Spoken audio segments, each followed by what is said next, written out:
मुंबईत असायला. आणि ऍक्सिडेंट व्हायच्या आधी 2 दिवसापूर्वी मी सांगितलं असला प्रवास बंद कर.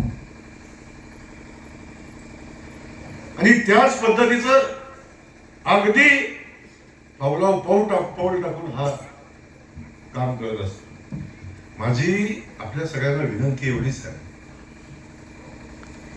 आपण अविनाश भाऊंच्या रूपानं सातत्यानं वारसा म्हणून मी सांगणार, अविनाश भाऊचा मुलगा म्हणून सांगणार, तो तर आहेच, परंतु तेवढ्याच ताकदीनं काम करणारं एक नेतृत्व आपल्या भागात उभं राहते ऋषीच्या रूपानं. त्याला मी आशीर्वाद मागण्यासाठी तुमच्याकडे आलो. त्या गावातल्या परिसरातल्या सगळ्या लोकांसाठी माझं सांगणं एवढंच आहे, या भागातल्या विकास कामासाठी बापूराव, या भागातल्या विकास कामासाठी, इथल्या अडचणीसाठी, इथल्या सगळ्या प्रश्नासाठी जे अविनाश भाऊने केलं त्याच्यापेक्षा एक पाऊल पुढे जाऊन जयकुमार गोरे तुमच्यासाठी करेल. कुठेही कमी पडणार नाही. लागेल तर सगळं आपण करू. पण आपल्या सगळ्यांना माझी विनंती आहे की माझं जे कर्तव्य आहे, हे कर्तव्य हे आहे शेवटचं, की अविनाश भाऊ नंतर ऋषी अप्पानं एकदा जिल्हा परिषदेमध्ये जावं, ही माझी हृदयापासूनची मनापासूनची भावना आहे. म्हणून मी हृदयापासून आपल्याला विनंती करतो, की आपण या नेतृत्वाच्या पाठीशी उभं राहावा. अख्खा महाराष्ट्र ऋषी अप्पाच्या पाठीशी उभा करतो हा शब्द अख्खा महाराष्ट्राचं सरकार या ठिकाणी उभं करतो. जे लागेल आजपर्यंतच्या इतिहासात जर बापूराव यांच्यात धमक असते, नेतृत्वात धमक असते इथल्या, तर वाघोशीचं पाणी आमच्या बापूला नसतं मागायला. या गावागावातली माणसं आज एक पाण्यासाठी नसती तडपडली. अरे मान गडावच्या मातीमध्ये जिथं 5वीला पडलेला दुष्काळ होता, जिथं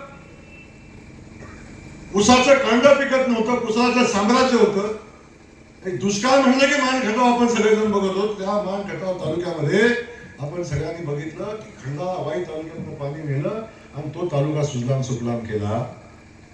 पण ज्या मतदारसंघामध्ये पाणी आहे त्या मतदारसंघातल्या दुष्काळ भागाला जे नेतृत्व पाणी देऊ शकलं नाही, त्या नेतृत्वाच्या पाठीशी उभं राहण्याचं पाप तुम्ही करू नका, हे सांगायला. आपण एक भूमिका घ्या. तर मी राज्याचा ग्रामविकास खात्याचा मंत्री आहे. आजपर्यंत ऋषीने सांगितलेलं कुठलंही काम कधी थांबलं नाही. आमची गौरीताई इथं तर त्याच्यासोबत जोडीला आहे. दादा आपण आहे, अनिरुद्ध दादा, खास करून अनिरुद्ध दादासाठी एकदा जोरदार थाळी वाजवा. अनिरुद्ध दादाला मागच्या सभेमध्ये मी सांगितलं होतं, दादा ऋषी आता तुम्ही बदलात घ्या ऋषीला, त्याच्या पाठीशी ताकदीने उभं राहा. जयकुमार गोरे आपल्या सगळ्यांसाठी जे वाटेल ते करायची भूमिका घेऊन काम करेल. आणि आता जिल्हा परिषद पंचायत समितीची निवडणूक आहे. तुम्हाला सगळ्यांना माहिती आहे, जिल्हा परिषद पंचायत समिती या दोन्ही संस्था ग्रामविकास खात्याच्या अंतर्गत, आणि ग्रामविकास खात्याच्या अंतर्गत ह्या संस्था येत असल्यामुळं या दोन्ही संस्थांना जे जे काम मंजूर होतं ते ग्रामविकास खात्याच्या माध्यमातून मंजूर होतं. आणि आता ग्रामविकास खात्याच्या माध्यमातून होणारी सगळी कामं ही जिल्हा परिषदेमार्फत खाली येतात. कायम दार उघडा ठेवून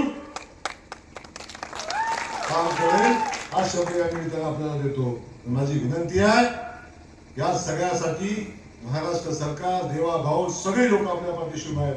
तुमच्याकडे एकच जबाबदारी आहे, फक्त ऋषी अप्पाला आणि माझ्या गौरीताईला आपण जिल्हा परिषदेमध्ये पाठवाल. सांगायला पाठवाल. या गावातल्या सगळ्या जनतेला माझी विनंती आहे, कुणाचा माझा उमेदवारीला व्यक्तिगत विरोध नाही, पण जी उमेदवारी ज्यांच्या सोबत आहे त्यांच्या सोबत जाऊन या भागाचा विकास कधी होऊ शकत नाही. या खेडचा विकास, या परिसराचा विकास कधी होऊ शकत नाही. पण माझी विनंती आपल्याला एवढीच आहे की त्या इथल्या व्यक्तिगत ह्याच्यासाठी नाही, परंतु जे नेतृत्व या ठिकाणी नाकारताय, अशा नेतृत्वाच्या पाठीशी उभे राहू नका. आपण सगळ्यांनी मिळून ऋषी अप्पाच्या पाठीशी आशीर्वाद उभे करा. 7 तारखेला मतदान आहे. 7 तारखेला कमळाच्या चिन्हासमोरचं बटन आपण दाबा आणि ऋषी अप्पाला जिल्हा परिषदेमध्ये पाठवा. आमच्या गौरीताईला पंचायत समितीमध्ये पाठवा, एवढी मनापासूनची विनंती आपल्या सगळ्यांना करतो. मला वाटतंय याच्यापेक्षा अधिक न बोलता खास करून खेडवाल्यांना माझी विनंती आहे, खेडमधनं ऋषी अप्पाला विक्रमी लीड मिळालं पाहिजे, याची काळजी आपण करा. जय हिंद, जय भारत.